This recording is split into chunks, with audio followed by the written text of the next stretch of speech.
Hey guys, Ken Smith, KenSmithFishing.com. Yes, I'm being made fun of when a guy walks up to me at Brookshire's in Zavala and says, hey, you're Ken Smith Fishing, KenSmithFishing.com. Yeah, that's okay. Make fun of me. I don't mind.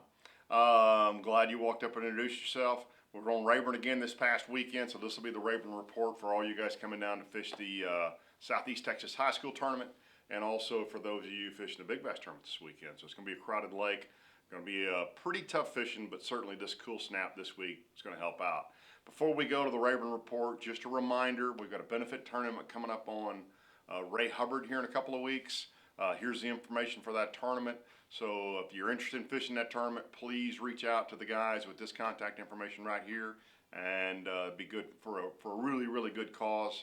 I believe that's the Ray Hubbard Bass Club largely behind that, and I apologize if I got that wrong, guys, but I believe that's correct. So Rayburn this weekend, my buddy Gary Frazier came down, fished Friday morning with me. Dead calm. Rayburn really gets tough when there's no wind and no cloud cover, and it was hot. So dead calm. We spent the day out deep. This morning out deep, we saw some chasing activity. We caught just a very few fish. I'll throw those in here right here.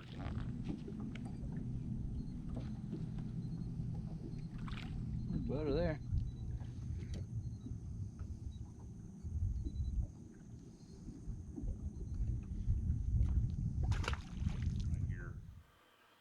But as you can see, just knotheads, and very few of those even. A lot of fish whacking sinkers. Actually, I think the best fish I caught was a sand bass on a 6 cents crankbait. I don't think I have a video of that fish. And then Friday afternoon, my buddy Lou came in. So if you don't know Lou, Lou has a great YouTube channel called Beyond the Bounds. He lives up in Annapolis, Maryland. He's originally a Texas guy. Went to Texas Tech. Got back down here to do a little Texas bass fishing with me. And we had again a really tough time Friday afternoon. We went in and had lunch and then went back out and fished for a while. And as we talked Friday night, I said, man, let's just go north and go shallow. And I'm gonna tell you right now, I'm gonna put this in two parts because I got a lot of footage. The second part of this is gonna be really good. The second part of this, I figured something out. Figured out where the fish were, and we got a lot of bites. I am extremely frustrated.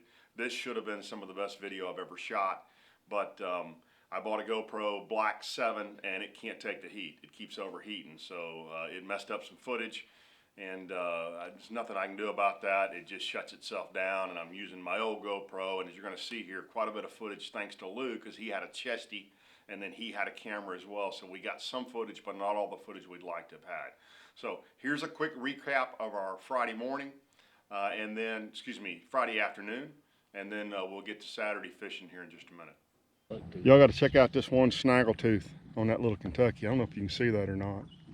He's got one great big tooth sticking down off the top right there. That dude'll hurt you, man. Goodness gracious. Okay, so Saturday morning, we go north. We start out early with throwing stuff around cypress trees. I was trying to catch them on a big waking bait. Had a few real non-committal fish come up. Lou picked up a buzzbait and caught one third or fourth cast on a buzzbait right here. Who were they saying? They were saying somebody during a recent tournament was skipping a buzzbait.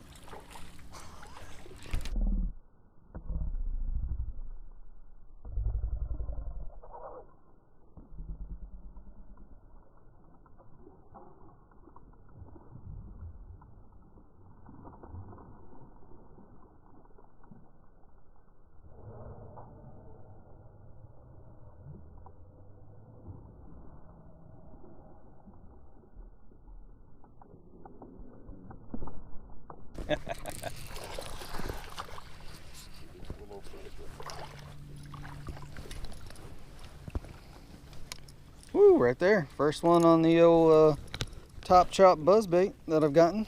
There you guys. Top Chop buzzbait, Advantage Bait Company. So I had been throwing the, and that should be a 6-pounder right there. Go get that jig. Old Carolina rig. But my wedges, those never left me. I mean, that's what I love out of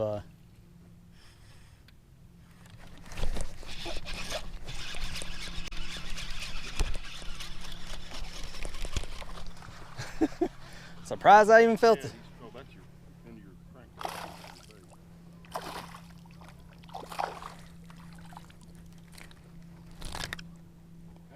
But otherwise, if we had any other fish, if we had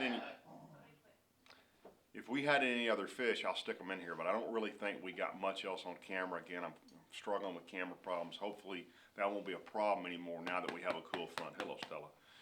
This cool front's come through and cooled things off. That camera works fine when it's cool, but I'm really struggling with it, you know, and it's granted, it's 100 degrees out there with dead calm, no wind, so pretty hard on equipment. So Saturday afternoon, about lunchtime, we're coming back down the lake, and I was going to come back down and fish for some deep fish just to get some bites that I knew where they were. Sorry, we had a little dog issue there. So came back down the lake, and I got all three of them here now. Good gracious. Came back down the lake, and as I was running back down the lake, I thought, you know, I want to just check those padfish again. If you remember a couple of weeks ago, I checked the padfish and did not catch anything. Pulled into the padfish, and within 2 or 3 minutes, within 2 or 3 minutes, I had one blow up on it. Lou missed one flipping, and I knew that we had gotten into the right area. So you see dog faces here. So it pretty much was on. Now I caught more fish flipping, and again, I'm frustrated. I've got some footage here in a second I want to show you. But we caught a good bunch of fish flipping, not a lot of big fish. The first fish that we got to look at is this fish here. We don't have great footage. So we've cleared the room, no more dogs. So the first good fish that we saw blew up on Lou's frog right at the boat. And you don't get a good look at this fish here, but it was between 4 and 4.5 pounds. We both got a good look. I'm not sure that in a tournament I couldn't have dip netted this fish because it happened pretty fast, but I think I could have got back there and caught this fish.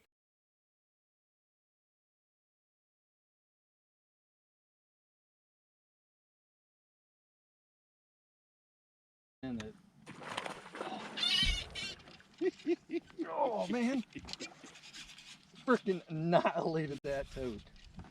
Get up out of there. What did I say about having the right rod? Oh, he spit it. I knew it when he did it. Are you kidding me? Were you on? Huh? Were you recording? Yeah. Nice 4.5 pound fish. That was a good fish. Did he come around a pad or did he come through a hole? He came through that pad and I just kept lifting him up. That's all right. That was good enough for me. We then fished another 150, 200 yard stretch, and he had one more swirl at it but not get it. And when that happens to me, I want to pick up a bait and start flipping. So I just picked up a loose flipping rod with a 25 pound Seaguar fluorocarbon, a 1/2 ounce sinker, because I'm flipping into the holes in the pads. So I don't have to have a real heavy weight. And again, I want as small a weight as I can to keep, you're going to catch more fish when you stick them with that smaller weight than the bigger weight. So I've got a 6-cents tungsten 1/2 ounce weight, which we saw the other day is a pretty thin weight compared to most tungsten. Flipping on 25 pound fluorocarbon, a 3/0 EWG hook, and a Yamamoto flapping hog. If you've never flipped a flapping hog, I love it because it's the same plastic as a Cinco. So it basically disintegrates. Bad side is you usually get one bite per bait. Good news is you very, very seldom lose fish. So we went to bumping on them pretty good, flipping those baits pretty far over back into the pads. So here's some of that footage right here.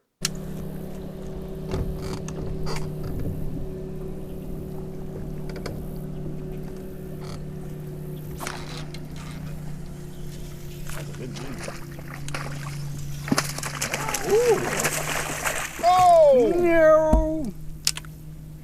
I let up on it because I thought it was a little bitty one. That's all he needed. It was not. Dang it. 3 pounder? 3 1/4? I think so.